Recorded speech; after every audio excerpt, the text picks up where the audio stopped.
Eh bien, bonjour à toutes et à tous. Bienvenue En avant toute Paris 2024. Bien, tout d'abord, merci à toutes les personnes qui nous ont rejointes. Merci à Femix qui propose cette conférence dans le cadre du Forum international des droits des femmes organisé par la Clé. Et je déclare cet atelier ouvert.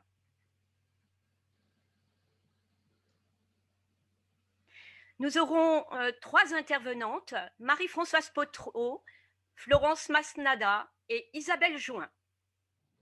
Sans plus attendre, je présente Marie-Françoise Potreau. Il n'est plus besoin de vous présenter, Marie-Françoise, tant vos actions et votre implication depuis des années en faveur de l'accession des femmes au poste de dirigeante dans le monde sportif, ainsi que de l'accompagnement des athlètes en reconversion, émaillent votre quotidien. Retenons que vous avez été une athlète de haut niveau en cyclisme, que vous avez fait une partie de votre carrière professionnelle au ministère des Sports et que vous êtes depuis plusieurs mandats élue à la Fédération française de cyclisme et brillamment réélue vice-présidente, ainsi que présidente de Femix que vous allez nous présenter. En avant toute pourrait être votre cri de ralliement et c'est pourquoi je vous laisse le guidon, les pédales et le braquet pour nous entraîner vers Paris 2024. Merci beaucoup, Maryse. Merci. Bonjour à toutes et à toutes. Effectivement, la métaphore du vélo me convient. Il faut rouler vite pour atteindre cette ligne d'arrivée qui sera Paris 2024. Effectivement, donc, Marie-Françoise Potreau, présidente de Femix Sport. Femix Sport qui est un réseau féminin qui a été créé en 99 après les premières assises femmes et sport organisées par Marie-Georges Buffet, une ministre qu'on n'a plus besoin de présenter. Et effectivement, j'ai fait ce parcours de sportif de haut niveau avant de me tourner vers un parcours de dirigeante, et notamment en cyclisme et sur cette association. Cet engagement pour la cause des femmes dans le sport en général et dans la société, parce que je pense qu'il faut parler aussi d'engagement dans la société dès l'instant où on est sur le sport, est sans doute dû à ce parcours que j'ai réalisé dans cet environnement sportif. Et nous savons combien le sport a d'abord été créé par les hommes et pour les hommes. C'est un engagement volontarisme qui a été impulsé aussi par différentes, dans un environnement qui m'était aussi favorable, une famille sportive, des gens que j'ai rencontrés qui étaient aussi des gens sportifs. Notre association Femix Sport, aujourd'hui, est engagée bien sûr sur ces sujets du sport féminin, tant dans l'accès à la pratique sportive que celui sur les responsabilités également. Aujourd'hui, on est bien sûr relativement nombreuses, mais je crois que pour bien comprendre, je dirais, où l'on en est aujourd'hui et pourquoi on est là aujourd'hui, il faut comprendre ce que je dirais, la situation et prendre en compte l'histoire. Cet engagement sur le principe de l'égalité entre les femmes et les hommes avait été fortement impulsé par des directives européennes et vous avez cette emblématique phrase de Pierre de Coubertin qui poursuit encore aujourd'hui tout le secteur du sport et notamment du sport féminin, et bien dire que depuis cet engagement sur cette cause du sport féminin est dû aussi à différentes étapes et notamment sur des directives européennes qui avaient été, là je fais référence à la conférence de Brighton en 1994 sur la place des femmes dans le sport. 20 ans après, je dis bien 20 ans après, c'est-à-dire en mars 2015, enfin, la France était signataire de cette déclaration qui adoptait des recommandations pour accélérer le processus de changement et ainsi, comme je le dis, corriger les situations de déséquilibre dans le monde sportif. Et puis, il y a eu la loi du 4 août 2014 qui est venue affirmer l'application de l'égalité homme-femme dans le sport avec une volonté réelle, comme je dis, de mise en œuvre. Tout d'abord, l'article 63 avec l'introduction progressive du principe de parité dans les instances de gouvernance des fédérations sportives agréées. Je rappelle juste cette règle, hein, c'est lorsque la proportion de licenciés de chacune des deux sexes supérieure ou égale à 25%, le statut prévoit l'application de la parité dans la ou l'une des instances dirigeantes de la fédération. Selon les fédérations, le cas échéant, la parité peut être atteinte en 2 étapes, 2016 et 2020. Voilà. Aujourd'hui, pour les fédérations dont la proportion des licenciés de chacun des deux sexes est inférieure à 25%, les statuts prévoient une proportion minimum de sièges pour les personnes de chaque sexe, prenant en compte la répartition des licenciés sans pouvoir atteindre ces 25% de licenciés. Voilà. Donc, on est bien sûr… Et puis, il y a eu aussi, je dirais qu'on est rentré aussi au niveau national, sur le territoire français, dans une politique volontariste depuis 2012 avec la féminisation sportive et notamment avec l'apparition, l'obligation après de plans de féminisation qui ont été initiés par le ministère des Sports auprès des fédérations. Et on a eu jusqu'à 90 plans de féminisation qui ont permis justement, encore une fois, de voir une évolution et une prise en compte du secteur féminin dans les fédérations sportives sur plusieurs axes. Il y avait 5 axes déclinés: l'accès à la pratique, l'accès aux responsabilités, la médiatisation du sport féminin, parce que comme je dis toujours, ce qui n'est pas vu n'existe pas, l'arbitrage au féminin, il y a eu aussi bien sûr la lutte contre les violences sexuelles dans le sport. C'est cette volonté de prendre en compte ces axes de transformation par rapport au secteur féminin dans les fédérations a forcément fait évoluer la pratique féminine et on a eu une augmentation du nombre de licenciées féminines dans les fédérations. Alors on est peut-être, je dis toujours, on est dans trop peu ou pas assez aujourd'hui, trop peu parce qu'on voudrait que ça aille plus vite et que ça aille plus loin, voilà, et pas assez parce que voilà, on sent qu'on a besoin de faire progresser tous les secteurs que je viens de vous identifier sur le sport féminin. Il y a une prise de conscience, hein, et on va y revenir, mais sur les élections des différentes fédérations récemment, on voit qu'il y a j'irais même plus qu'un frémissement, mais une vraie évolution, mais il ne faudra rien lâcher et aller beaucoup plus loin. Par contre, on déplore encore que les femmes ne sont pas suffisamment représentées dans les instances dirigeantes. Et vous aurez l'exemple tout à l'heure, un témoignage d'Isabelle Join, qui fait partie des seules 2 femmes présidentes de fédération olympique aujourd'hui, que l'encadrement de ces politiques sportives vers le secteur féminin est toujours très masculin, que ça soit dans les postes techniques, les cadres techniques femmes, les entraîneurs femmes, les directrices techniques, etc., sont encore trop peu nombreuses. Dans l'arbitrage aussi, on constate aussi encore ce plafond de verre qui se traduit par un peu de femmes présentes au fur et à mesure que l'on s'élève d'ailleurs dans la hiérarchie de tous ces secteurs que je viens de vous citer. Pourtant, je dirais qu'on est bien sûr sur une évolution et que ma devise, c'est agir et ne plus subir, voilà, pour continuer à faire progresser cette thématique.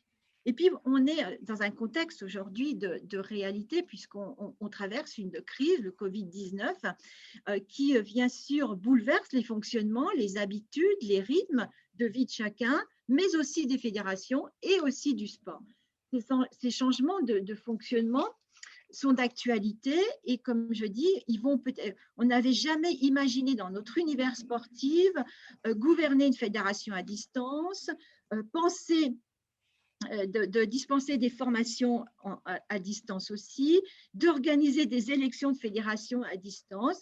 Et pourtant, je dis bien sous la contrainte, tout est possible. Pourtant, il y a un inconfort, il faut l'accepter, il y a du mal-être par moment. Et pourtant, ce changement profond, comme je dis, est sans doute le moment de bousculer aussi nos habitudes, nos certitudes et embarquer les gens à penser de passer de ce que j'appelle de ce statut de victime à celui de leader. Et là, je le raccroche à ce sujet de féminisation du sport. parce que, comme je dis, notre monde associatif se trouve dérangé aujourd'hui par tout ce que je viens de vous expliquer. Et ben, je pense qu'il est moment de profiter pour dégenrer à nouveau nos organisations et prendre la place avec des modèles de gouvernance qui deviennent adaptés aux femmes, qui sont de plus en plus innovantes et qui sont aussi de plus en plus rationnelles pour encourager l'engagement du public féminin sur ces différents secteurs. Voilà ce que je pouvais vous dire à ce niveau. Et puis, effectivement, on arrive vers aujourd'hui un changement, une étape importante qui est Paris 2024. Et vous savez que les Jeux olympiques 2024 seront les premiers à respecter une stricte parité entre les athlètes femmes et hommes. Et ces Jeux, qui bien sûr se tiendront chez nous à Paris, sont un véritable clin d'œil qui est donné avec la référence aux Jeux de l'Antiquité et pour participer pour la première fois à des Jeux qui vont être paritaires. Donc c'est un moment pour nous important parce qu'on va avoir des disciplines sportives qui vont être mixtes, c'est-à-dire on va présenter des épreuves hommes-femmes. Donc pour moi, c'est extrêmement important parce que dès l'instant où on va aller chercher de la mixité pour présenter des épreuves mixtes et justement pour aller glaner des médailles avec la gente féminine, ça va être très, très favorable à notre public féminin, à notre gente féminine. Et c'est un effet d'aubaine. Donc, saisissons l'opportunité de travailler dans tous les domaines, que l'on ait des femmes entraîneurs davantage, que l'on ait des arbitres aussi sur ces secteurs-là et que l'on soit à valoriser ces épreuves mixtes parce que ça valorisera l'égalité homme-femme dans le sport. Eh bien, merci Marie-Françoise, merci à Femix Sport pour je dirais, ce challenge aussi et sa présence dans le panorama pour faire grandir et accéder les femmes et les jeunes femmes au poste. Et sans plus attendre, je vais m'adresser à Florence Masnada. Si aujourd'hui on vous connaît, chère Florence, comme commentatrice d'événements sportifs, puisque reconvertie dans les relations publiques sur de grands événements sportifs comme les Jeux olympiques ou comme journaliste sportive, vous commentez entre autres les épreuves de ski pour Eurosport et Europe 1. Il faut savoir que vous êtes une skieuse alpine française accomplie et au palmarès particulièrement fourni. Alors, permettez-moi de glisser sur la pente de quelques-uns de vos succès. À 15 ans, vous participez à votre première Coupe du Monde. En 91, vous devenez la seule Française à remporter la Coupe du Monde de combiné. Une victoire de bon augure avant les Jeux de 1992. Ainsi, 2 fois médaillée olympique aux Jeux olympiques de 92 qui se sont tenus à Albertville, ainsi qu'une médaille de bronze en descente sur les Jeux olympiques de Nagano en 1998. La station de Champs-Rousse vous a rendu un hommage en baptisant son stade de slalom sur le Recoin, Stade Florence Masnada. Femme énergique, dynamique, aux projets sans cesse renouvelés, vous mettez vos succès au service des autres, car ce qui compte pour vous, c'est d'aider à révéler les talents de vos équipes et de les faire glisser sur les pentes du succès. À vous, chère Florence. Bonjour à tous. Merci Maryse pour cette sympathique présentation. Vous avez bien travaillé. Écoutez, c'est un plaisir pour moi de venir témoigner un peu de ma carrière au niveau du ski et de ce que j'ai vécu avec la place des femmes dans ce sport qui est, comme vient de le dire Marie-Françoise, est pas simple. Et le problème, c'est qu'il faut continuer à travailler. Désolée, c'est mes chiens qui aboient. Je ne sais pas si vous entendez. Alors, moi, donc, j'ai commencé le ski à 8 ans, ce qui est assez tard pour une skieuse. La plupart commencent à 2-3 ans, mais finalement, j'aurais peut-être fait du rugby. Mais à l'époque, il n'y avait pas le rugby pour les femmes. Donc ça ne se faisait pas vraiment. Donc, finalement, j'ai commencé le ski petit à petit. Et il faut savoir que la structure dans le ski, elle est assez… au début, dans les clubs, c'est mixte. pour même participer aux compétitions. Enfin, les compétitions sont séparées, mais disons, quand on va sur les petites compétitions, c'est ensemble.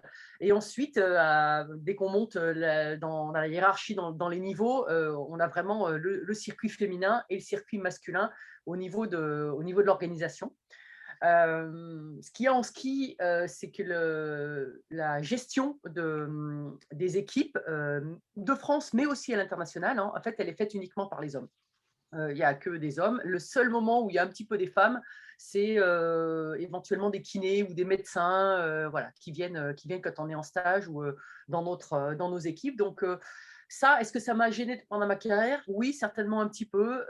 J'aurais aimé avoir un peu de mixité pour avoir une écoute différente, une sensibilité différente. Je pense que de toute façon, dans la diversité en général, on a tout à y gagner, et notamment dans la mixité.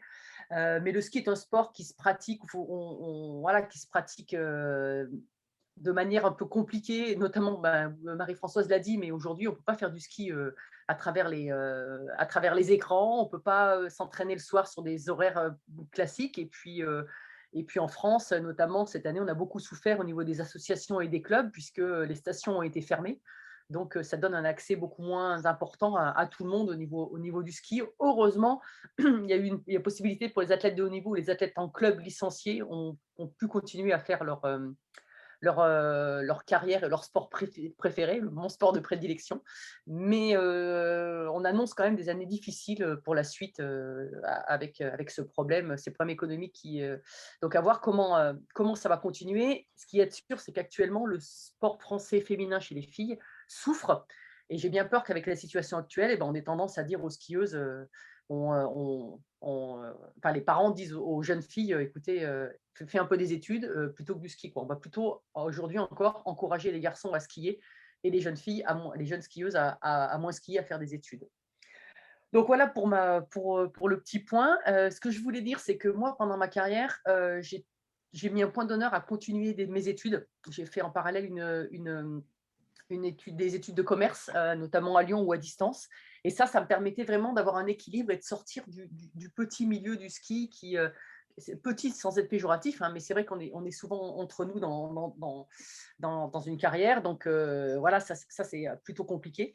Et cette carrière, enfin ces études, ça m'a permis aussi de voir un peu des choses différemment. Et je me rappelle, on en parlait lorsqu'on préparait cette réunion, ça m'a ouvert un petit peu les œillères sur la place du sport et des femmes dans le monde. J'avais été invitée il y a près de 20 ans par un journal qui organisait une rencontre entre les femmes marocaines ou de la Méditerranée et les femmes françaises de tous les milieux. Donc, il y avait des écrivains, des médecins, et c'était notamment animé par Simone Veil, que j'ai eu la chance de rencontrer. Et lors de ces tables rondes, de ces échanges, je me suis rendu compte que finalement, je me disais, tiens, le sport pour ces femmes-là, qu'est-ce que ça représente? Et en fait, ça arrivait, je me suis rendu compte que ça arrivait finalement qu'à la fin de tout un cheminement personnel. Si ces femmes dans ces pays où le sport n'est pas mis en valeur, enfin, ces femmes qui ont du mal à l'accès au sport, quand elles ont accès au sport, ce que je veux dire, je vais être claire, quand elles ont accès au sport, finalement, on est déjà arrivé à un accès de maturation dans la société. Et c'est une manière aussi de s'exprimer. Le sport aussi, c'est un vrai vecteur pour moi d'expression. Moi, je me rappelle d'Assiba Boulmerka, je crois que c'est l'Algérienne qui court en short aux Jeux Olympiques et qui est championne olympique. Et je trouvais que c'était un message super fort pour toutes les femmes à travers le monde, qu'elles pouvaient s'exprimer, quelle que soit leur religion, leurs conditions. Et ça, le sport, je pense, est un vrai vecteur dynamique pour les femmes et pour l'émancipation des femmes et pour qu'elles prennent confiance en leurs moyens. Et peut-être que le sport, nous, on se sert notre image peut aider dans ce combat-là. Et j'appelle ça un combat parce que, pour en avoir discuté justement avec Simone Veil ou d'autres, à l'époque, on part de loin quand même, hein. On part de très très loin. Comme l'a dit Marie-Françoise, c'est quand même une société patriarcale qu'on a subie pendant des années. Et que grâce à ces femmes-là, on arrive à s'en sortir. Et le sport peut être vraiment quelque chose de dynamique et aider à tout ça pour aller au moins dans la mixité, qui, je pense, est une vraie richesse. Je voulais aussi aborder le point aujourd'hui du caractère des femmes dans le sport. Et dans le sport actuellement, on sait qu'il y a des problèmes enfin actuellement, il y a toujours eu des problèmes de dopage et des problèmes d'abus, notamment sexuels. On en a entendu parler dernièrement. Et je crois que le fait de s'affirmer, et moi notamment d'avoir fait des études, d'avoir fait d'avoir une personnalité assez forte, c'est ce que j'étais un peu décrite comme cela, m'a coupé de cela. En fait, quand les femmes sont fortes, ont pris conscience de leur force, et ça, je pense que c'est vraiment nécessaire. Eh bien, elles sont moins enfin, elles sont moins, pas ouvertes, mais en tout cas, elles ont moins accès, on a moins accès à elles, voilà, on a moins accès à elles quand on est, je sais pas, quand on propose des produits ou quand on a des intentions malveillantes quand on est jeune, enfin, sur ces jeunes-là.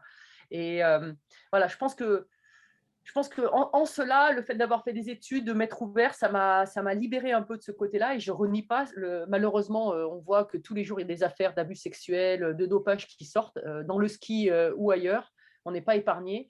Et si les femmes et les jeunes filles étaient plus fortes, je pense qu'elles seraient un peu moins agressées et subiraient moins ces situations. Donc voilà ce que je voulais dire aussi. Et puis une dernière chose, je voulais dire aussi que c'était pour moi important aujourd'hui de continuer à se battre pour l'accès au sport pour toutes les femmes, parce qu'aujourd'hui, on le voit bien dans la situation, c'est important pour la santé. Et des femmes voilà, n'ont pas accès à ce sport santé, et je trouve que c'est terrible. Quand je vois aussi la place du sport en France, dans les écoles, dans l'éducation, je trouve qu'il y a vraiment quelque chose à faire à ce niveau-là. Comme le disait tout à l'heure Marie-Françoise, c'est peut-être un moment où on doit changer les choses, saisir des opportunités pour lancer une nouvelle dynamique. Et ça, pour moi, ça passe aussi par l'éducation à l'école, par les enfants, par remettre le sport au centre. Et je pense que ça pourra vraiment aider notre société au niveau santé, au niveau éducation, parce que voilà, le sport n'a pas que de belles valeurs, mais il en a quand même de vraies belles valeurs, et moi, j'en suis fière. Et notamment pour la place des femmes. Peut-être juste un mot par rapport à Paris 2024. Pour terminer, je dirais que pour moi, Paris 2024, en avant tout pour Paris 2024, je crois que c'est un beau message. Aujourd'hui, les sportifs sont très impliqués dans cette plus que candidature, dans cette organisation. On voit qu'au niveau de la mixité, eh bien, elle va être pour la parité, pour la première fois, va être respectée. Et puis aussi, les Jeux olympiques et paralympiques sont mis sur le même pied d'égalité, avec le même symbole. Et je trouve que ça aussi, c'est fort. Et finalement, le sport, voilà, peut être encore un exemple et peut amener quelque chose de nouveau pour la société. J'espère que Paris 2024 sera le vecteur d'une société plus sportive, plus humaine, plus mixte et meilleure finalement, peut-être, même si le classement, c'est jamais très bon. Eh bien, merci Florence, avec ce beau message d'espoir que nous partageons toutes et tous, à ne pas en douter. Je vais maintenant vous présenter notre troisième intervenante, Isabelle Join, déléguée générale au sein de Planète RSE. Vous avez fait des études, je crois, ne pas me tromper, dans une école de commerce, European Business School à Paris. Mais ce qui nous intéresse dans l'instant présent, c'est ce qui vient de se passer récemment. Mais avant de revenir à ce 16 janvier 2021, je vais faire un léger retour et vous rappeler que tout commence en 2013, lorsque votre fils mordu de hockey part au club de Carquefou. Petit à petit, vous vous investissez dans ce club, vous y devenez vice-présidente, puis présidente. On va dire que le gazon y est vert, épais, douillet, tout ce qu'il faut pour rebondir et aller plus vite, plus loin, plus haut. Ainsi, depuis le 16 janvier 2021, vous êtes présidente de la Fédération française de hockey sur gazon et en salle. Alors pour mémoire, en 1908, pour la première fois, le hockey est présenté en avant-première aux Jeux de Londres. En 1980, le hockey féminin est présenté en avant-première aux Jeux olympiques de Moscou. En 2024, vous serez présidente lors des Jeux olympiques de Paris 2024. Alors, si je vous rappelle que vous faites partie des très rares femmes présidentes de fédérations sportives en France, sachant que vous êtes actuellement que 2 à la tête d'une fédération olympique, je vous laisse le soin, chère Isabelle, de nous embarquer dans ce que vous appelez le tourbillon. Merci Maryse pour cette introduction. Merci en tout cas voilà, à la clé et puis à toutes les intervenantes de partager ces moments-là ensemble. Je pense que c'est important et c'est ce qui permet aussi d'avancer, c'est de confronter des idées et de les partager.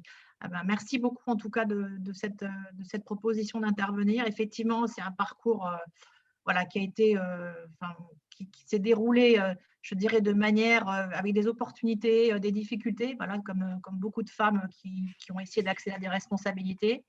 Bien évidemment, aujourd'hui, c'est un tourbillon parce que c'est un tourbillon depuis le 16 janvier qui vise à ce qu'on soit beaucoup plus sollicité médiatiquement, puisqu'il y a pas mal de sollicitations de la presse, de différentes structures en fait, qui souhaitent avoir un témoignage finalement sur le chemin qui m'a amené jusqu'à cette mission pour ces 4 prochaines années.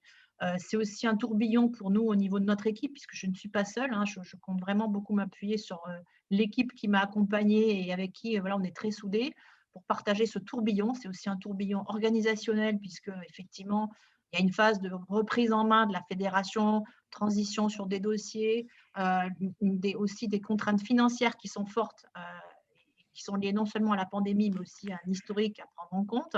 Et c'est aussi un tourbillon parce qu'on doit bien évidemment je dirais, se présenter aux différents institutionnels, aux différentes organisations qui nous accompagnent en fait au niveau sportif, et que c'est important de les rencontrer pour bien présenter notre équipe, se présenter notre projet fédéral. Donc, c'est pour ça que je parle un peu de tourbillon, parce que bien évidemment, à côté de ça, j'ai aussi une mission professionnelle. Voilà, je suis une femme qui travaille aussi et qui travaille plutôt dans le monde de l'entreprise. Et je travaille pour une association quand même qui s'appelle Planète RSE, qui vise à faire de l'évaluation RSE pour les entreprises de taille TPE, PME. Donc, c'est 2 mondes, je dirais, qui sont à la fois, qui ont envie dans le même monde, mais avec des dimensions différentes et donc des apprentissages différents. Au niveau du hockey sur gazon, je souhaite juste, effectivement, en complément de ce que vous avez dit, rappeler que c'est un sport aujourd'hui, c'est le 3e sport le plus pratiqué au monde, assez peu connu aujourd'hui en France, mais qui est très développé sur les pays européens, notamment limitrophes, la Belgique, l'Espagne, mais aussi, je dirais, l'Allemagne, la Hollande. Très répandu aussi sur l'Australie, l'Amérique du Sud, l'Indonésie et l'Inde, bien évidemment. Et en plus, c'est un sport qui est, je dirais, paritaire aujourd'hui, puisqu'il est pratiqué aujourd'hui au niveau mondial à 50% par des hommes et des femmes. Donc, finalement, je dirais assez en avance là-dessus. Sauf en France, où on est aujourd'hui sur notre fédération, on est à 26% de pratiques féminines. Donc là, on n'est pas au rendez-vous de ce que l'on pourrait faire. Mais en tout cas, on veut vraiment miser dans notre projet fédéral sur le développement du hockey féminin, qui est pour nous aussi un outil qu'on pense être un outil d'émancipation pour des jeunes filles, que de pouvoir pratiquer du sport. C'est un peu ce que disait aussi Florence Masnada. Au niveau de ce qui m'a amené dans cette mission de présidente, ça a été des rencontres.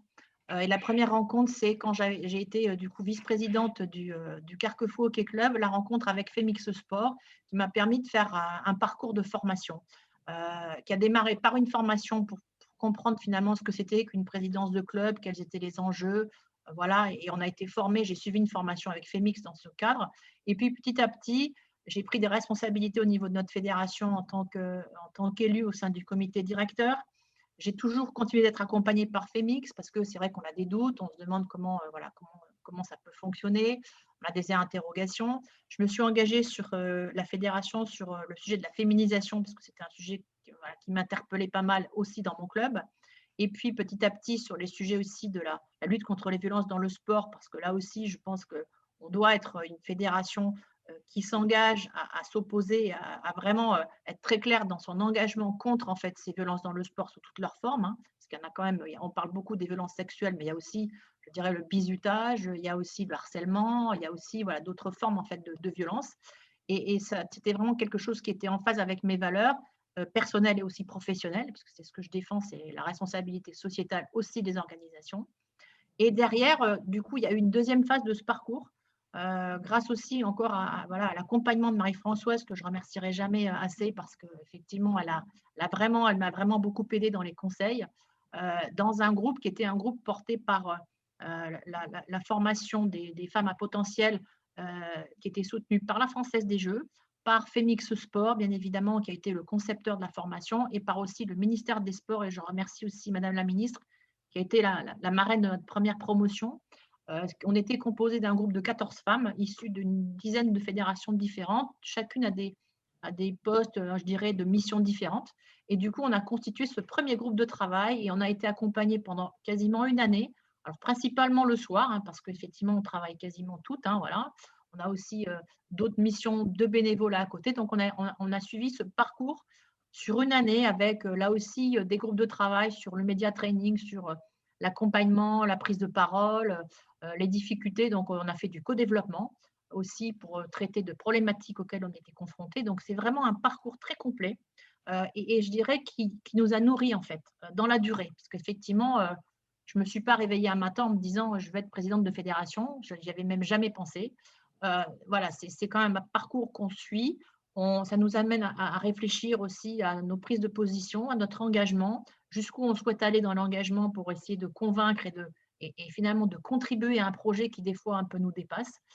Et puis dans la notion aussi d'être une fédération responsable, hein, je pense que c'est important. Moi, j'ai des enfants, effectivement, j'ai 3 enfants et aujourd'hui j'ai 56 ans et je me sens aussi responsable de les accompagner dans ce monde qui change sur une génération qui finalement est là pour faire que cette transition, nous aussi on fasse des efforts, qu'on essaie aussi de contribuer à faire évoluer, alors avec modestie, mais en tout cas avec conviction, je dirais notre monde et dans un monde aussi plus résilient, on en parle beaucoup, mais aussi plus respectueux des hommes et des femmes qui le composent. Donc voilà, c'est aussi la notion de ce parcours qui m'a amené à cette réflexion, à ce niveau d'engagement, avec bien évidemment un groupe aussi dans lequel j'étais de toutes ces femmes.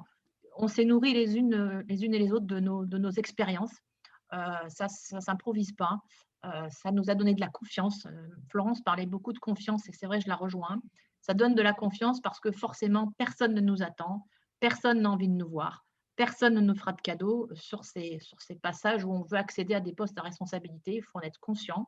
Mais ça donne aussi de l'énergie parce qu'on a des énergies positives, on est porté par voilà, tous ces échanges. Et pour la petite histoire, moi, dans mon parcours, je n'avais pas prévu de me présenter comme ça sur cette élection. J'avais prévu d'être une élue dans une liste avec le président qui devait se présenter, mais qui a arrêté, qui n'a pas souhaité continuer sa mission. Et moi, j'ai été choisie dans l'équipe qu'on avait déjà constituée par des hommes. Voilà. On a fait un tour de table et il s'est trouvé que ce sont des hommes à ce moment-là qui m'ont dit, écoute, pour nous, tu es la meilleure candidate par rapport à voilà, ton engagement, tes compétences, et nous, on te suit. Donc après, bien évidemment, il y a eu aussi des femmes dans cette équipe qui nous ont rejoints, bien évidemment. Aujourd'hui, on a un bureau, il y a, je dirais, 3 femmes et 4 hommes qui la composent, avec après des femmes aussi présentes au niveau du comité directeur. Mais c'est vrai que la difficulté, c'est ce que disait Marie-Françoise, c'est quand même d'avoir des formats d'organisation qui sont en phase avec une femme qui a une vie active. Parce que c'est, comme disait Marie-Françoise, le monde a changé avec la Covid, l'organisation des fédérations a changé, on se rend compte qu'on peut se retrouver plus rapidement, plus facilement en visioconférence, même si bien sûr on adore tous hein, se voir, se rencontrer, passer un moment ensemble, mais en tout cas, ce n'est pas un frein pour le mode de fonctionnement d'une fédération que d'être en province, que de travailler plutôt, de faire des visios en fin de journée ou entre midi et 2h pour ceux qui travaillent ou des fois le week-end.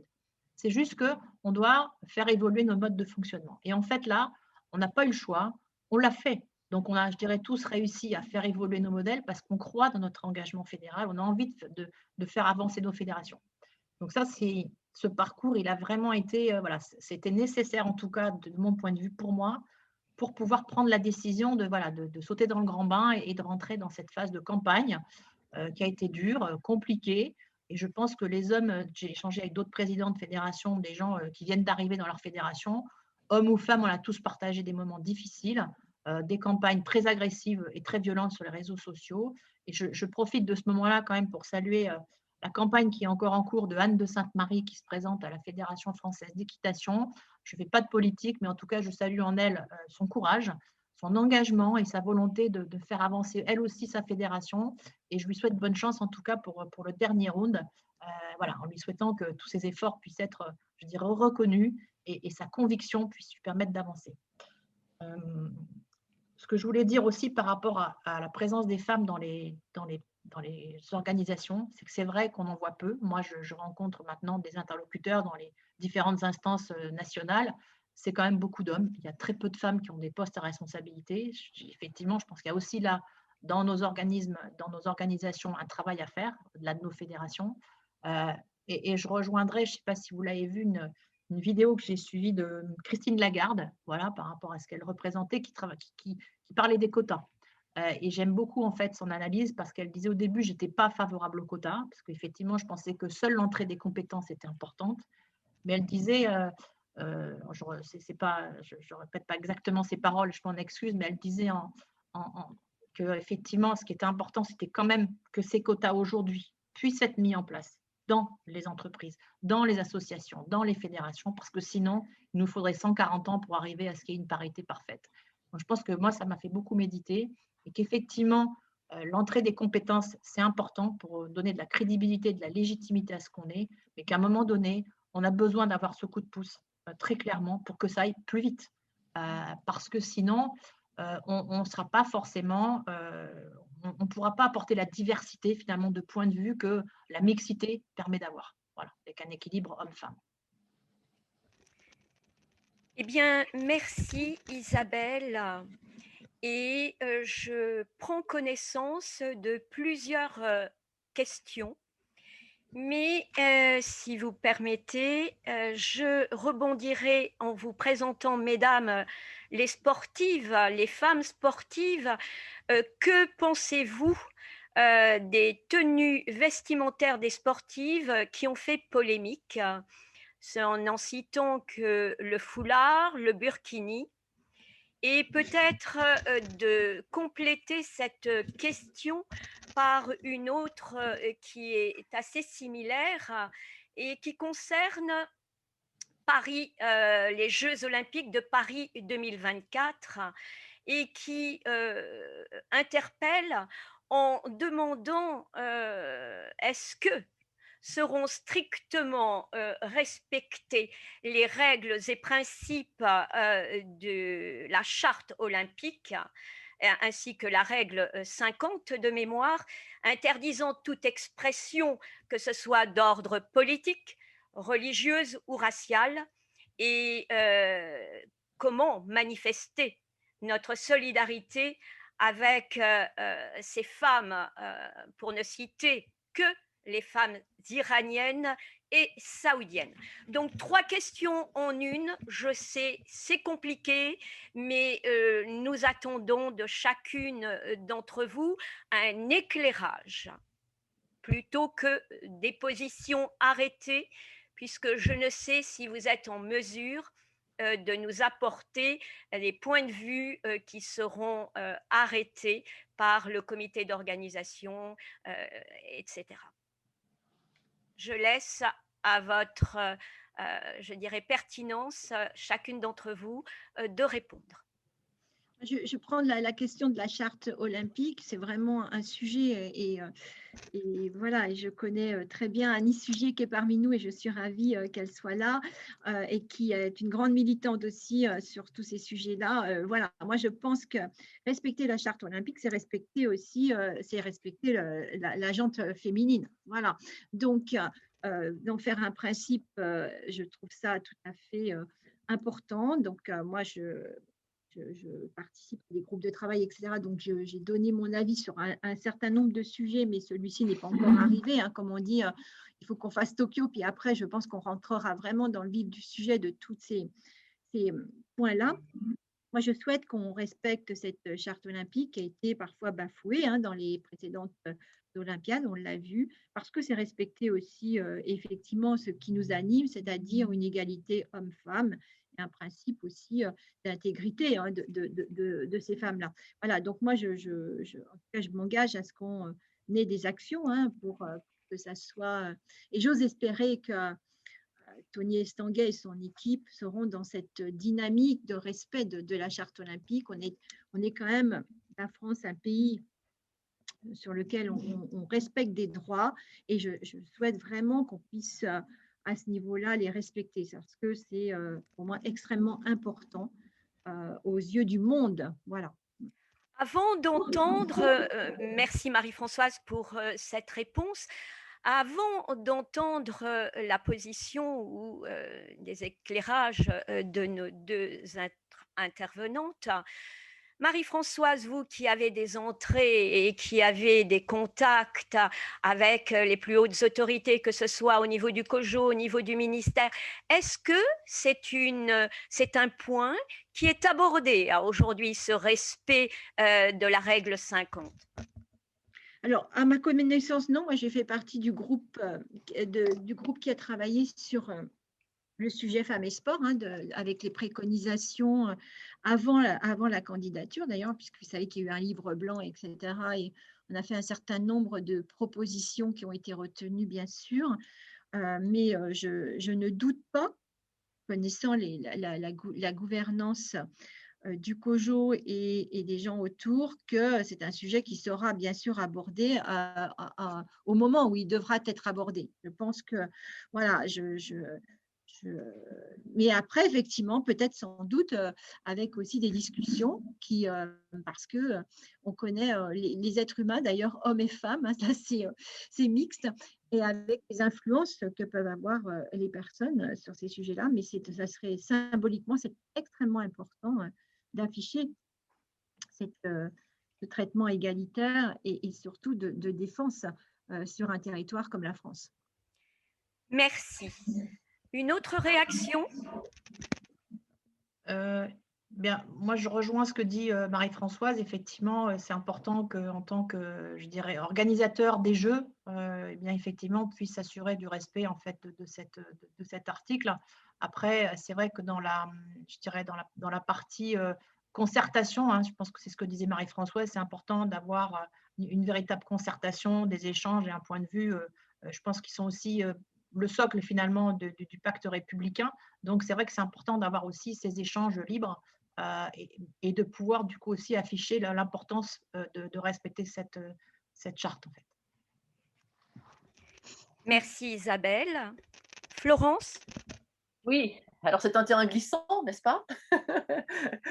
Mais écoutez, moi, ce que j'ai envie de dire, c'est que si je prends l'image d'un village olympique, pour moi, un village olympique, c'est, sans que ce soit idyllique non plus, mais il y a tout. Il y a toutes les religions, il y a toutes les couleurs de peau, il y a toutes les tailles, il y a toutes les langues, et il y a la possibilité de pratiquer son culte aussi dans un village olympique. Il y a aussi une clinique, il y a plein de choses. Et pour moi, les Jeux, c'est ça aussi, quoi. C'est cette tolérance des uns avec les autres.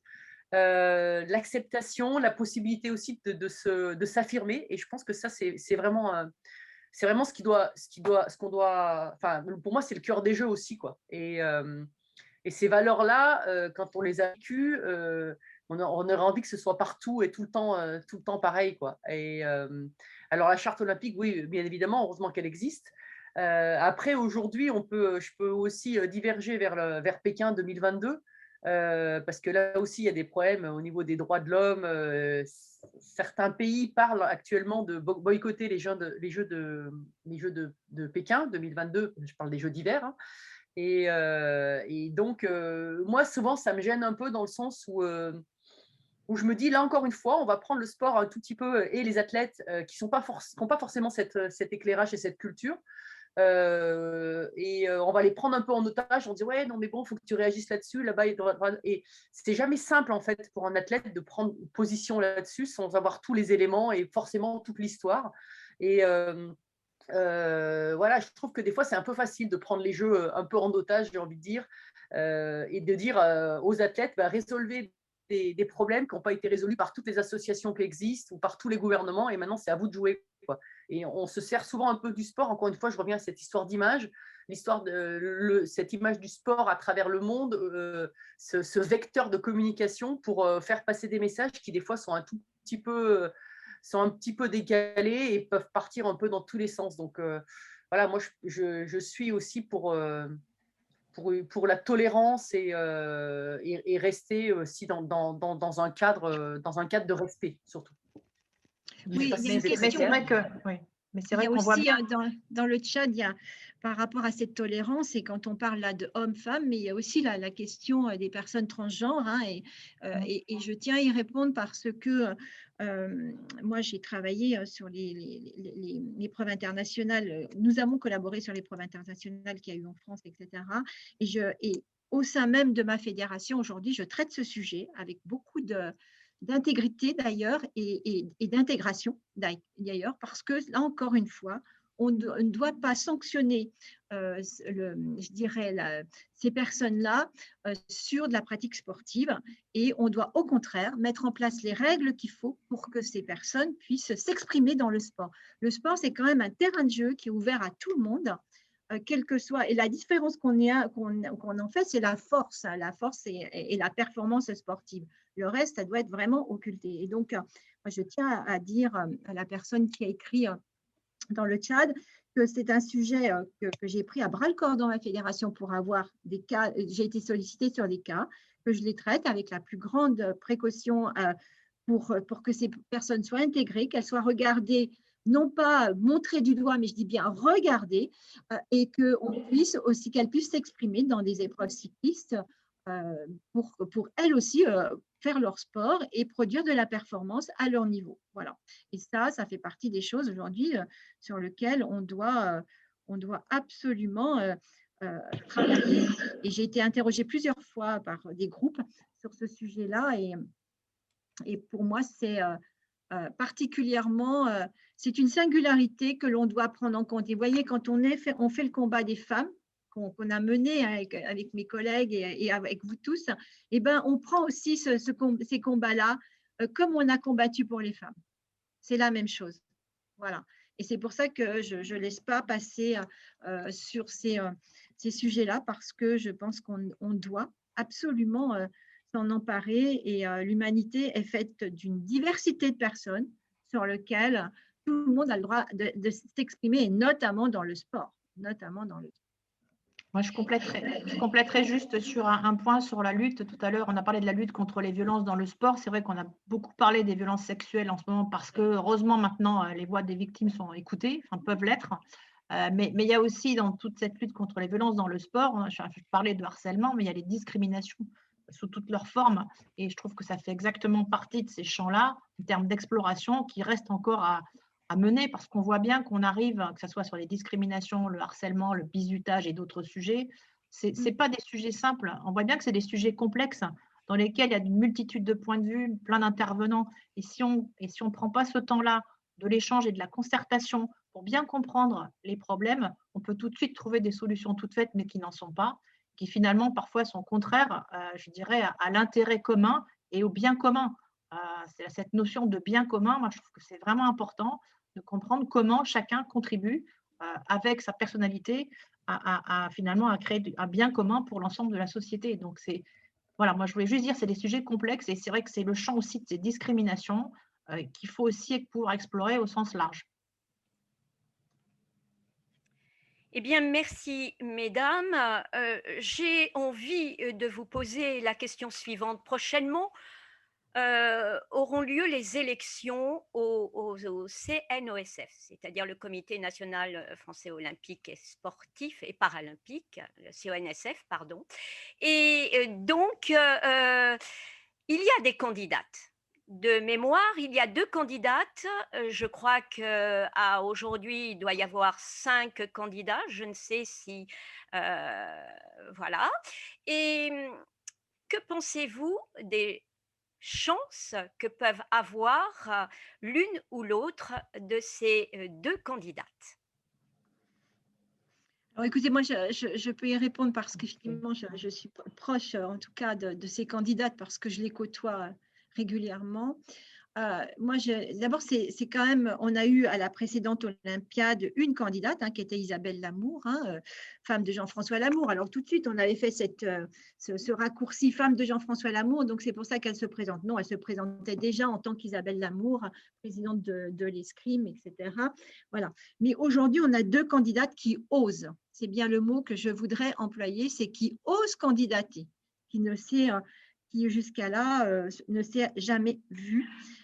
Et je vous invite tous et toutes à voir les campagnes qui vont suivre, c'est-à-dire les fins de campagne qui vont suivre, où je pense que voilà, les propos vont être durs vis-à-vis des candidates, vous verrez. Essayez d'observer, parce qu'on est encore dans un monde qui est extrêmement violent sur ces prises de pouvoir, parce que là, il y a un enjeu de pouvoir, vous le savez, et que dès l'instant où il y a cet enjeu de pouvoir, comme on a pu le connaître, comme l'a connu Isabelle sur la prise de responsabilité de présidente, cet enjeu de pouvoir bouscule les mentalités, bouscule les habitudes, bouscule le rituel qu'on y connaissait, et d'un seul coup, voilà, on va… et puis, ça fait des personnes en plus. Imaginez que ces deux personnes ne soient pas candidates. Il n'y a plus que 3 candidats. Merveilleux, moins de monde. C'est comme sur une ligne de départ quand on est à une course. Moins il y a de monde, plus on peut gagner. Donc, c'est vachement plus facile. Voilà. Ben là, il y a des candidates en face. Qui plus est, sont brillantes parce que c'est des femmes. Et comme toute femme, vous savez, on a le syndrome de la surexigence. On l'a tout eu. C'est-à-dire bien préparer ses discours, bien préparer son plan de campagne, bien préparer son projet, etc., etc. Donc, c'est forcément si elles ne faisaient pas peur, on n'en parlerait pas. On n'en parlerait pas. Mais là, elles sont présentées et elles peuvent représenter un danger parce qu'elles sont brillantes, parce qu'elles sont déterminées et parce qu'on bouscule, encore une fois, les codes du sport. On n'a jamais vu ça jusqu'à là. Donc, moi, mais je trouve, je dis toujours, il n'y a pas de hasard dans la vie. Ça arrive sur l'Olympiade qui est une Olympiade avec les Jeux de Paris 2024.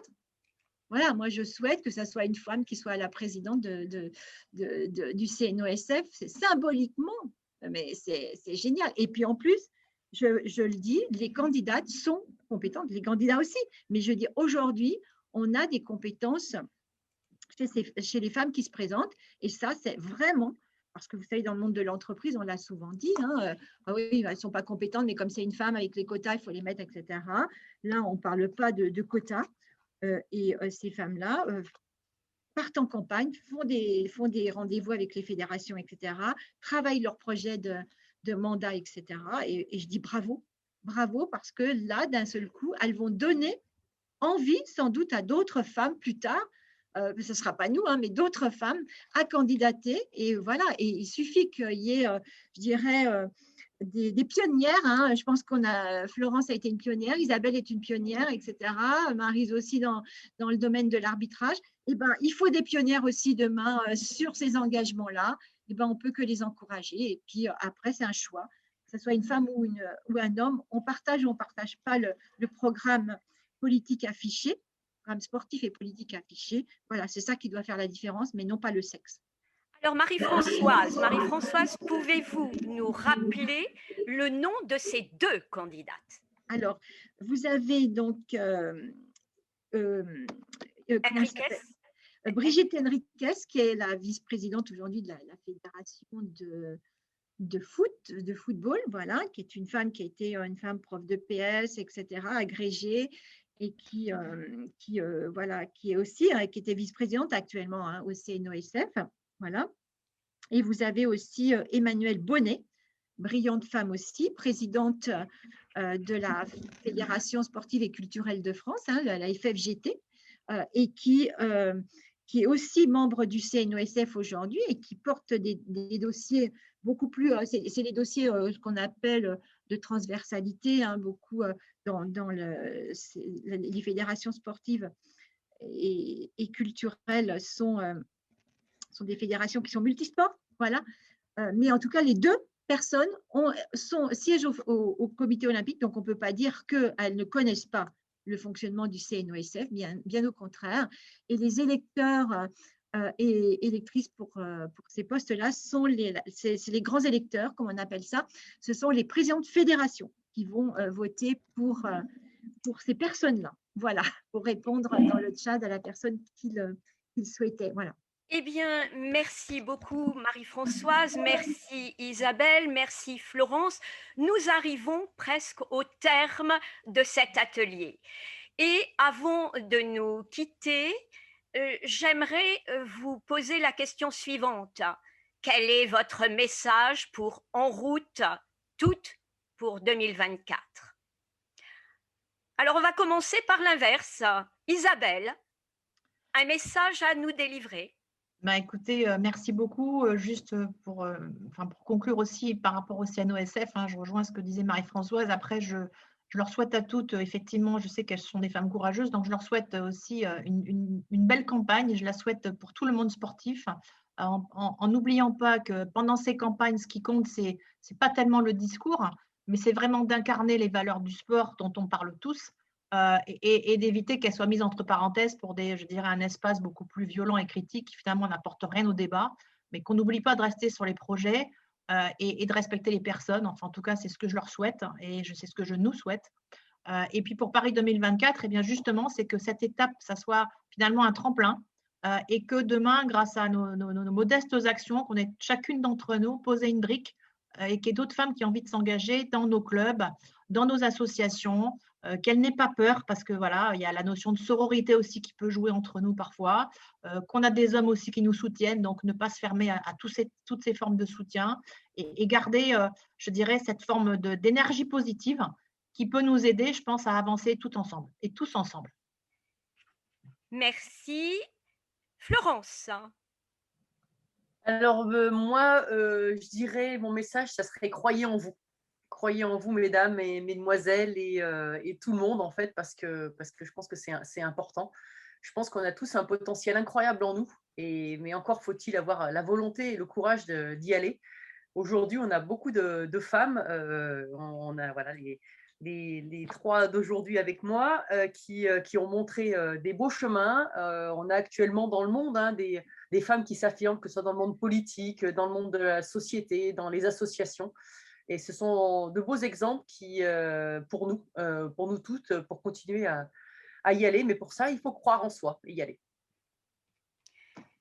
Merci Florence. Et enfin Marie-Françoise, votre message. Ben moi, ça va être le mot oser. Oser prendre sa place pour transformer notre société sportive et puis trouver cet équilibre homme-femme. Voilà. Eh bien, ce sont sur ces paroles ou ce chemin que nous allons emprunter, nous quitter, mais ce n'est qu'un au revoir. Merci à la clé, merci à Femix, merci à vous trois, mesdames. À très bientôt. Et avant de nous quitter, on va redonner la recommandation que l'on a faite via Femix, qui est donc créer et valoriser des opportunités et des pratiques sportives pour les femmes et les filles en garantissant l'égalité de traitement, de soutien financier et médiatique, d'accès aux infrastructures et à la diversité des sports, ainsi qu'aux postes à haut niveau. Et en route, toutes pour Paris 2024.